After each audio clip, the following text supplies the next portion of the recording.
ఇక అంతర్జాతీయ వార్తల్ని చూద్దాం. అమెరికా చైనా ఆధిపత్య పోరులో ప్రపంచం చాలా కష్టాలను ఎదుర్కోవాల్సి వస్తోంది. అరుదైన లోహాలకు కేర్ ఆఫ్ చైనా. అలాంటి చైనా నుంచి ఆ లోహాలు గాని ఆగిపోతే పరిస్థితి ఏంటి? వాటి ద్వారా ఈ ప్రపంచంలో ఏ ఉత్పత్తులు నిలిచిపోతాయి? వీటి ద్వారా భారత్ ఎదుర్కొనే సమస్యలు ఎలాంటివి చూద్దాం.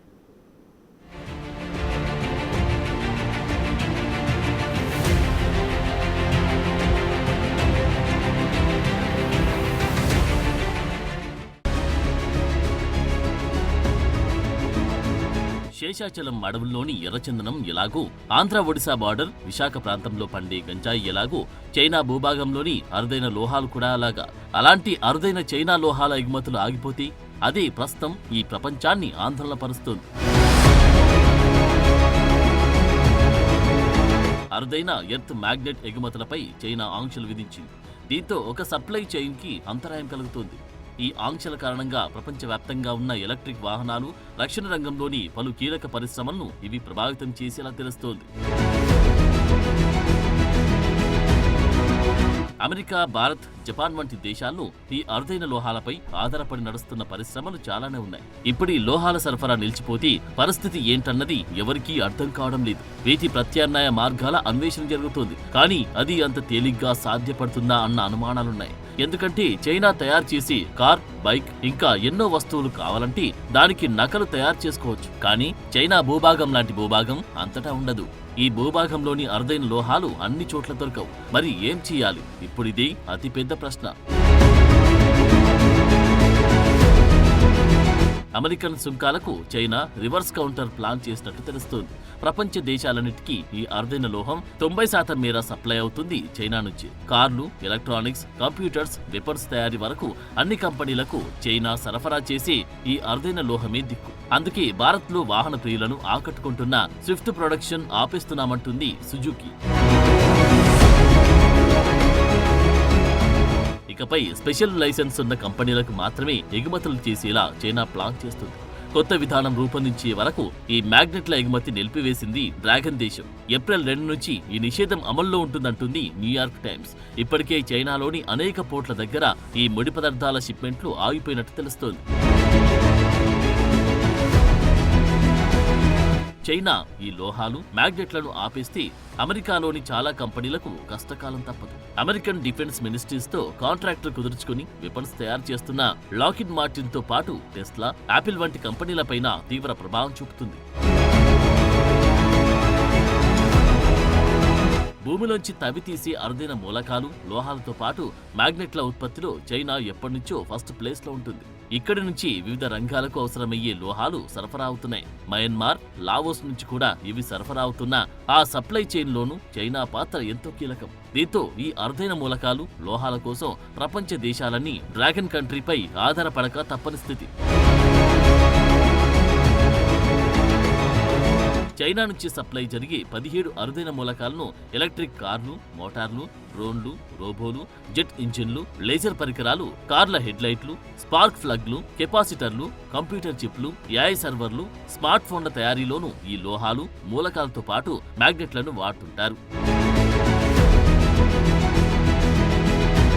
చైనా సప్లై చేసే ఈ లోహాల్లో samarium, gadolinium, terbium, dysprosium, lutetium, scandium, yttrium వంటి కీలక మూలకాల ఎగుమతులు ఎప్పుడు నిలిచిపోతాయో ఎన్నో రంగాలకిది భారీగా షాకులిచ్చేలా తెలుస్తోంది.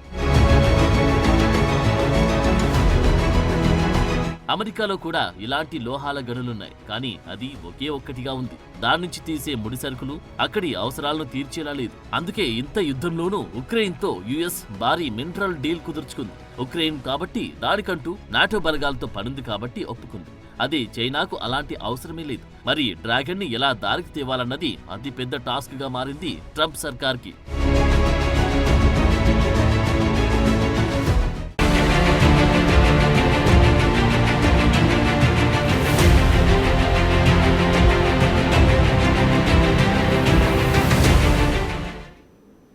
అంత పెద్ద అమెరికా భూభాగంలో అరుదైన ఖనిజాలు ఎందుకు లేవు?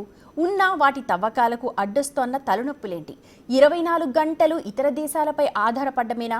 ఇటు సర్వీస్ పరంగా చూస్తే భారత్, ప్రొడక్షన్ పరంగా చూస్తే చైనా, చాకరీ పరంగా చూస్తే ఆఫ్రికా, ఫుడ్ పరంగా చూస్తే మెక్సికో, మార్కెట్ పరంగా చూస్తే రకరకాల దేశాలు. ఏంటి అమెరికా దుస్థితి?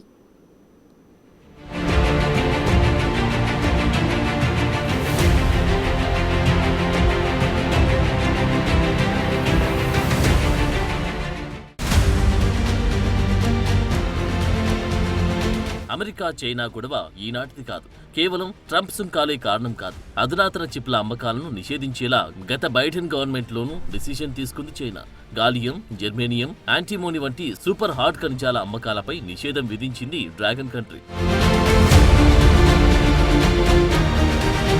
ఇప్పుడు చైనా లోహాల నిలిపివేత ద్వారా వచ్చే కిక్కేంటంటే రక్షణ రంగంలో వీటి పాత్ర పెద్ద ఎత్తున ఉంటుంది. ఆయుధ తయారీలో ఈ లోహాల్ని వాడాల్సి ఉంటుంది. మరి అమెరికాలో ఇలాంటి అరుదైన లోహాలుండవా అని చూస్తే ఉంటాయి, కానీ ఇక్కడి చట్టాలు, ప్రభుత్వ విధానాల కారణంగా తవ్వకాలు కష్టతరమవుతుంది. అదే అదునుగా భావించిన చైనా చెలరేగిపోతుంది.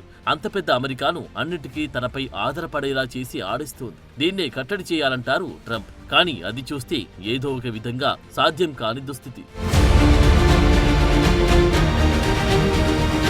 ప్రపంచ ఖనిజ ఉత్పత్తిలో చైనా ఆధిపత్యానికి గండి కొట్టాలంటే గనుల తవ్వకాలను, ఆ దేశ విధానాలను పునఃపరిశీలించాల్సి ఉంటుంది.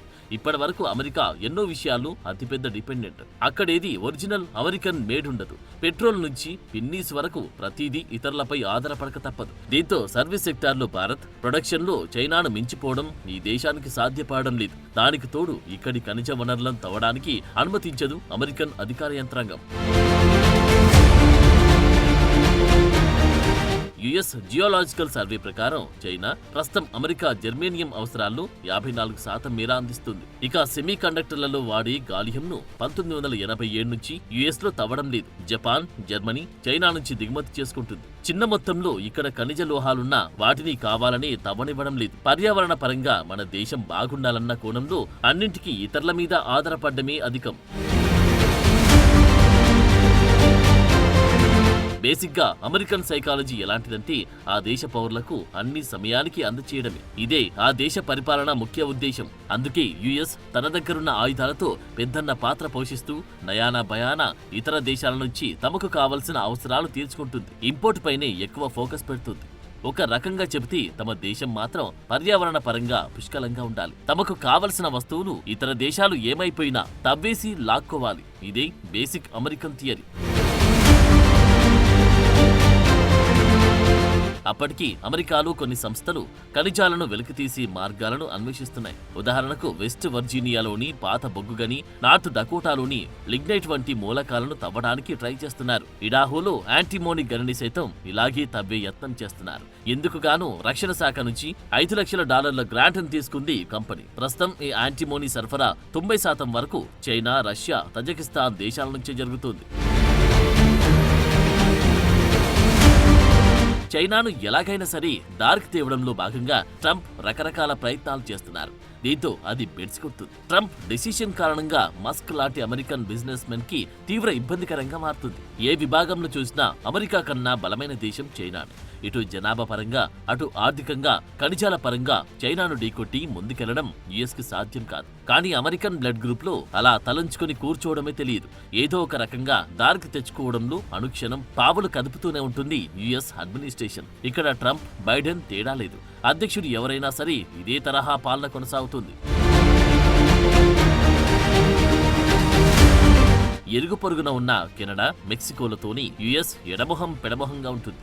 25% సుంకాల దెబ్బకు కెనడియన్లు అమెరికాలో అడుగు పెట్టకూడదంటూ ఒట్టేసుకున్నారు. దీంతో అమెరికన్ టూరిజం పడకేసిన సంగతి తెలిసింది. మెక్సికన్లు దేశంలోకి చొరబడకుండా ఉండేలా గోడ కడతానంటారు ట్రంప్. ఒకవేళ అలాంటిదే జరిగితే అమెరికాలోని పారిశుద్ధ్యం ముక్కుపుటాలను అదరగొడుతుంది. అంతేనా, రుచికరమైన వంటలకు కూడా అలమటించాల్సి వస్తుంది. ఒక పక్క చూస్తే మేక్ అమెరికా గ్రేట్ అగైన్ అంటున్న ట్రంప్ ఉద్దేశం ఏంటి? ఇతరులను తమ దేశానికి రానివ్వకుండా చేసి వారు చేసే పనులు స్థానిక అమెరికన్లు దక్కించుకోవాలని. కానీ ఇప్పటికే ప్రపంచ భోగాలన్నిటినీ అప్పనంగా అనుభవించిన అమెరికన్లు కాయకష్టం చేసి తమకు అవసరమయ్యే ఉత్పత్తుల తయారీ సాధ్యమయ్యే పనేనా అన్నదొక ప్రశ్న. చైనాను ఎలాగైనా సరే బీట్ చేయాలని భావించింది యుఎస్. ఆ దేశ ఆధిపత్యాన్ని సహించేది లేదంటూ తెగేసి చెబుతోంది. యూరోపియన్ కంట్రీస్ తో కలిసి ట్రంప్ చేస్తున్న ఈ వాణిజ్య యుద్ధం ఇప్పుడు ఖనిజ యుద్ధంగాను మారుతుంది. మరి దీనికి ట్రంప్ తగిన పరిష్కారం కనుక్కుంటారా, లేక తమ సొంత భూముల్లోని ఖనిజాలని తవ్వుకొని ఇదే ప్రత్యామ్నాయ మార్గంగా భావిస్తారా చూడాలంటున్నారు అంతర్జాతీయ వ్యవహారాల నిపుణులు.